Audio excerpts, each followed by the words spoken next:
बहनों और भाइयों नमस्ते। दोस्तों, आज बात करेंगे फिर समाज की शादियों की।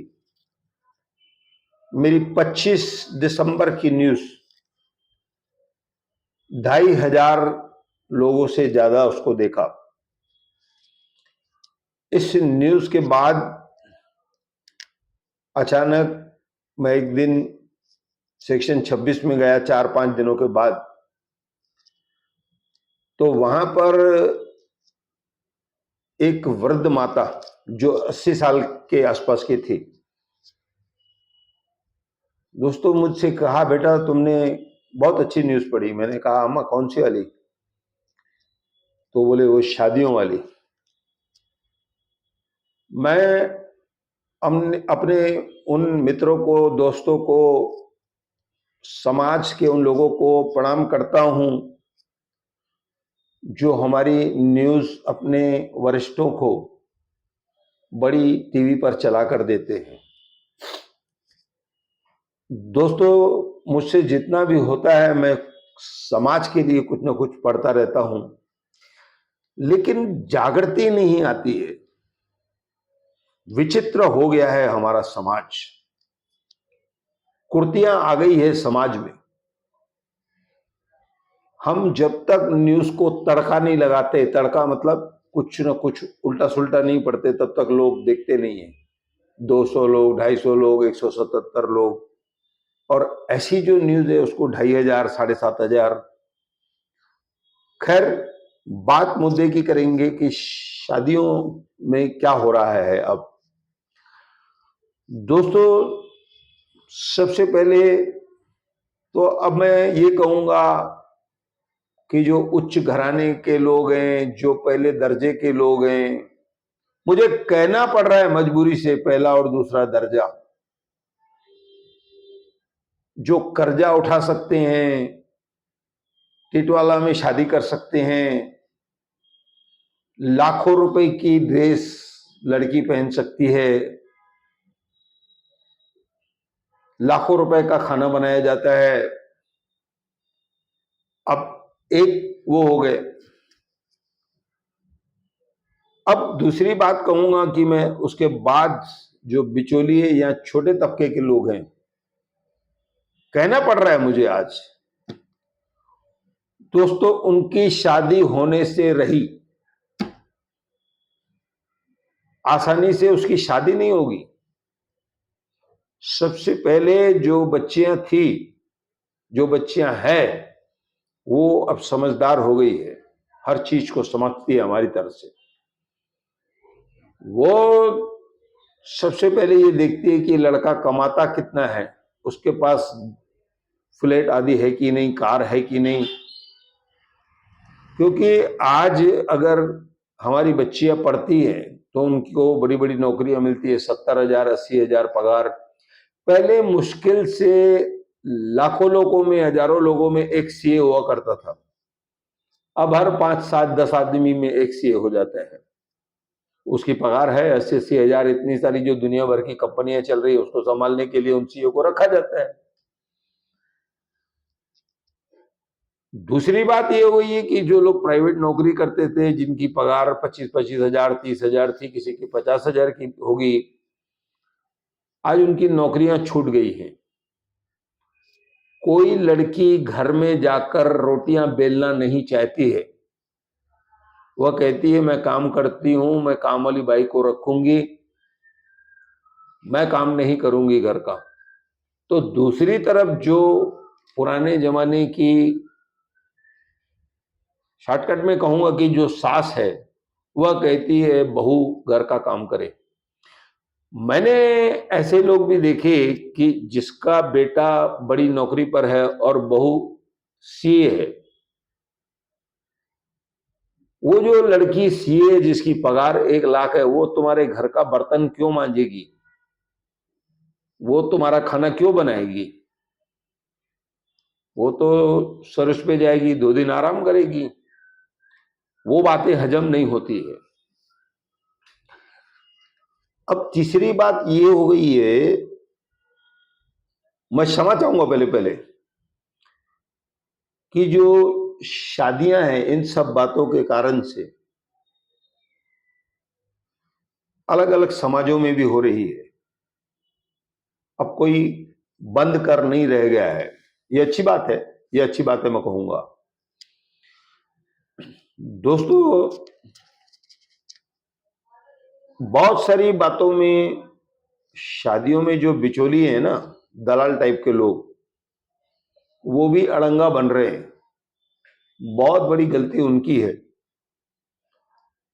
वो लड़की को दहेज कितना देगी उसके हिसाब से उसको कमीशन मिलेगी।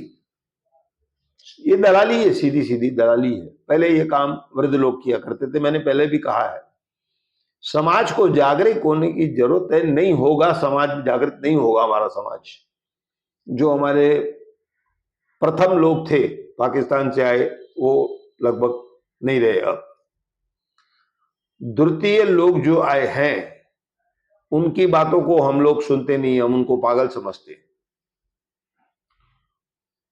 तो ये जो बिचौलिए हैं अपनी कमीशन बढ़ाने के लिए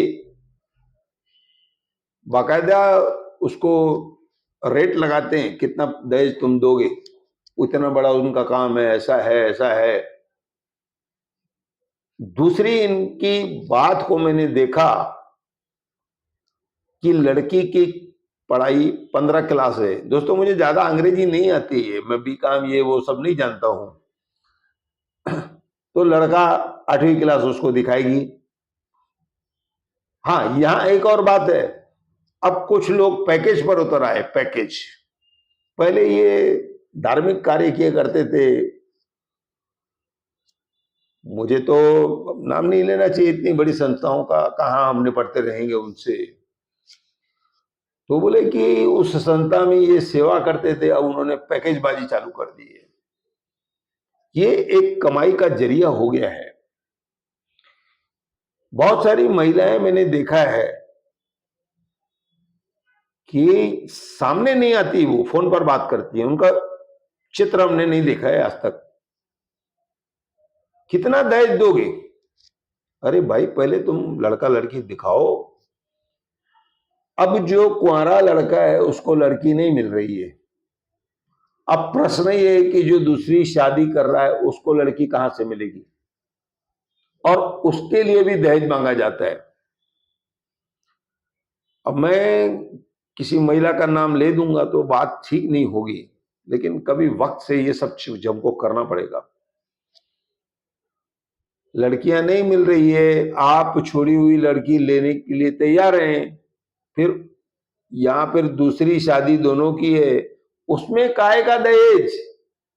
काहे के लोग काहे को दिखने आएंगे? वो कार्य आपको चुपचाप करना है। कितना दहेज दोगे उस छोड़ी हुई लड़की का? मुझे क्या मिलेगा?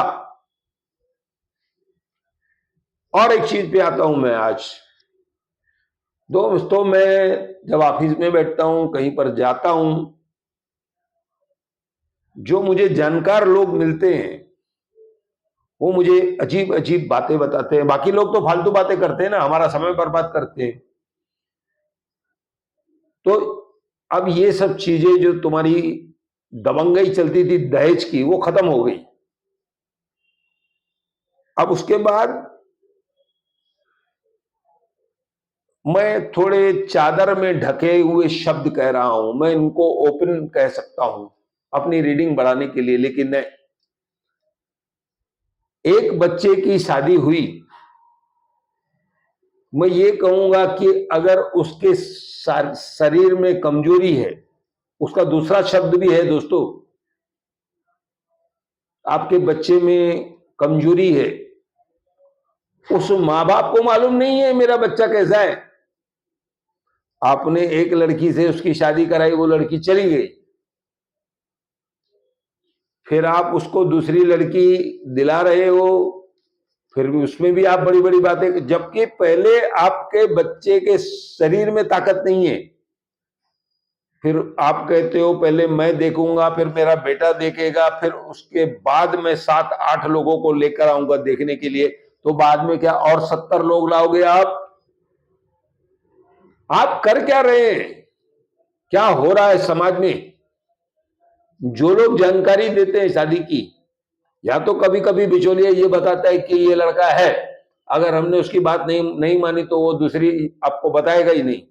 ये तो आपसे कहेगा कि वो लोग बड़े बड़े लोग हैं, ऐसा है वैसा है, और बाद में वहां से पता करो, जैसे हमारे पिपरी हो गई, ये हो गई। बहुत बार इसमें ये कहा जाता है कि भैया जहां पर हो आगे मत बढ़ना, लेकिन बिचौलिया कहेगा नहीं आप इसको करो। तो कुल मिलाकर अब शादियां कैसे होगी? जिनकी पगार 10 और 15 हजार है, फालतूगिरी है, रात को घूमता है, वो कैसा अपना घर चलाएगा दोस्तों? पहले तो उसके पास शराफत होनी चाहिए, बड़ों के लक्षण होने चाहिए। दोस्तों कुल मिलाकर ये दुख भरी जो दास्तान है, कहानी है, आप ऐसा समझो, ये कल मुझे बताया गया। मैं आपको एक अच्छी खबर दे रहा हूं आज। उल्लासनगर 5 साईं लख जीवन घोट गौशाला के पहले माले पर मैट्रिमोनी यानी कि रिश्तेदारी कराने का कार्य हमारे भाई गोकुलदास जी ने शुरू किया है। निःशुल्क है वहां पर। ये बात मुझे याद है इसलिए मैं बता रहा हूं, और यहां से मैं भाई गोकुलदास को भी धन्यवाद देता हूं कि गोकुलदास जी, आप जो कुछ भी कर रहे हैं ना, काफी हद तक नहीं, काफी सराहनीय कार्य आप कर रहे हैं। तो ये आप सब करते रहिए, और मैं लोगों से भी निवेदन करूंगा कि भैया अपने जीवन को बर्बाद मत करो। बहुत सारे लोगों ने, मैं आपको एक और चीज बताता हूं, मेरे आसपास मैंने ऐसे चंद लोगों को देखा है जो संतान उत्पन्न करना नहीं चाहते, जो हमारी हालात है उसमें उस संतान को छोड़कर जाना नहीं चाहते हैं। बड़ी विडंबना है हमारे लिए, दुखदाई है। वंश खत्म हो जाएंगे हमारे, जिस वंश के लिए हमारे राजे महाराजे लड़ते थे। तो दोस्तों कुल मिलाकर मैं ये कहूंगा कि लख जीवन गोट गौशाला में जो भाई गोकुल ने कार्य शुरू किया है उसका आप लाभ लें, ऐसा कहकर मैं फिलहाल धन्यवाद कहता हूं।